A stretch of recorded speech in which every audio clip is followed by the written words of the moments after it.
गरुड़ पुराण वैतरणी के बाद की यात्रा। क्या आपने कभी सोचा है वैतरणी नदी पार करने के बाद आत्मा के साथ क्या होता है? क्या सच में वहीं से शुरू होती है उसकी सबसे भयानक परीक्षा? आज की यह कथा आपके सोचने का तरीका बदल देगी।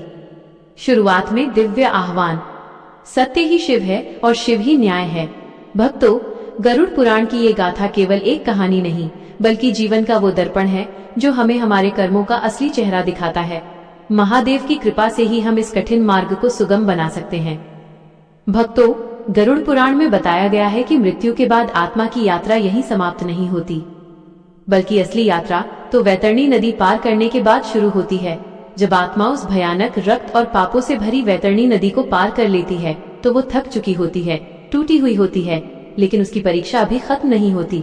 वहीं से शुरू होता है एक ऐसा मार्ग जहाँ केवल न्याय है, और न्याय भी ऐसा जो बिल्कुल कठोर और अटल है। कष्टों से भरा अगला मार्ग। वैतरणी के पार आत्मा को यमदूत एक सुनसान, अंधकारमय और भयावह रास्ते पर ले जाते हैं। यह रास्ता कोई साधारण नहीं होता। यहाँ जमीन पर कांटे, तपते अंगारे और नुकीले पत्थर बिछे होते हैं। तेज धूप आत्मा को जलाती है, भयंकर प्यास उसे तड़पाती है, लेकिन न कहीं पानी मिलता है, न कोई छाया। हर क्षण आत्मा को अपने किए गए पापों की याद दिलाई जाती है। कष्टों के बीच महादेव का स्मरण। जब आत्मा उस तपती धूप और कांटों भरे मार्ग पर विलाप करती है, तब केवल वही पुण्य काम आते हैं जो हमने निस्वार्थ भाव से किए होते हैं। याद रखिए, जो मनुष्य संसार में रहकर महादेव की भक्ति और दीन दुखियों की सेवा करता है, काल भी उसके सामने नतमस्तक हो जाता है। 16 पड़ाव माइनस कर्मों की परतें खुलती हैं। भक्तों, गरुड़ पुराण के अनुसार इस यात्रा को 16 भयानक पड़ावों से गुजरना पड़ता है। हर पड़ाव पर आत्मा के जीवन का एक अध्याय खुलता है, जहां उसने किसी को दुख दिया, जहां उसने झूठ बोला, जहां उसने किसी का हक छीना। वो सब कुछ उसे बार बार दिखाया जाता है, और केवल दिखाया ही नहीं जाता बल्कि वही पीड़ा उसे महसूस भी कराई जाती है। पापों का अनुभव माइनस वही दर्द लौटता है। अगर किसी ने किसी को रुलाया था तो यहाँ उसकी आत्मा खुद रोती है। अगर किसी ने किसी का अपमान किया था तो यहाँ उसे वैसा ही अपमान सहना पड़ता है। अगर किसी ने किसी को भूखा रखा था तो यहाँ उसे असहनीय भूख का कष्ट दिया जाता है। भक्तों, यही वो क्षण होता है जब आत्मा को समझ आता है कि कर्मों का फल कितना सटीक और कठोर होता है। अच्छे कर्मों का सहारा। लेकिन अगर किसी ने जीवन में दया, सेवा और सच्चाई का रास्ता अपनाया हो तो इस कठिन यात्रा में उसे थोड़ी राहत मिलती है। कहीं उसे थोड़ी छाया मिलती है, कहीं उसे जल की बूंदें मिलती हैं, और यमदूतों का व्यवहार भी उसके साथ थोड़ा नरम हो जाता है।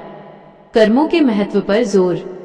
चित्रगुप्त की पुस्तक में केवल पापों की गिनती नहीं होती बल्कि उस पश्चाताप की भी गणना होती है जो हमने सच्चे मन से किया हो।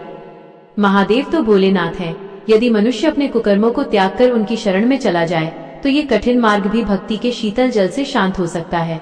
यमलोक के द्वार के पास इन सभी कठिन परीक्षाओं को पार करने के बाद आत्मा धीरे धीरे यमलोक के द्वार के पास पहुंचती है। वहां का वातावरण और भी गंभीर होता है। चारों ओर एक अजीब सन्नाटा और न्याय की प्रतीक्षा। आत्मा के मन में डर होता है कि अब उसके साथ क्या होने वाला है। चित्रगुप्त का लेखा जोखा। वहीं यमराज के दरबार में चित्रगुप्त आत्मा के हर एक कर्म का लेखा जोखा प्रस्तुत करते हैं। एक एक पल, एक एक विचार, सब कुछ वहां दर्ज होता है। न कुछ छुपता है, न कुछ बचता है। अंतिम संदेश। भक्तों, शरीर नश्वर है पर कर्म अमर है। यमराज के दरबार में पहुंचने से पहले स्वयं के भीतर के महादेव को जागृत करें। अगले भाग में हम प्रवेश करेंगे यमराज की न्याय सभा में। यमराज के दरबार में आत्मा का न्याय कैसे होता है, चित्रगुप्त कैसे तय करते हैं स्वर्ग और नरक। यदि आप महादेव के न्याय और चित्रगुप्त के उस अद्भुत विधान को जानना चाहते हैं तो इस यात्रा में हमारे साथ बने रहें। कमेंट में अपनी श्रद्धा अर्पित करें और लिखें, हर हर महादेव। इस ज्ञान की ज्योति को दूसरों तक पहुंचाने के लिए वीडियो को साझा अवश्य करें। महादेव की कृपा आप सब पर बनी रहे। हर हर महादेव।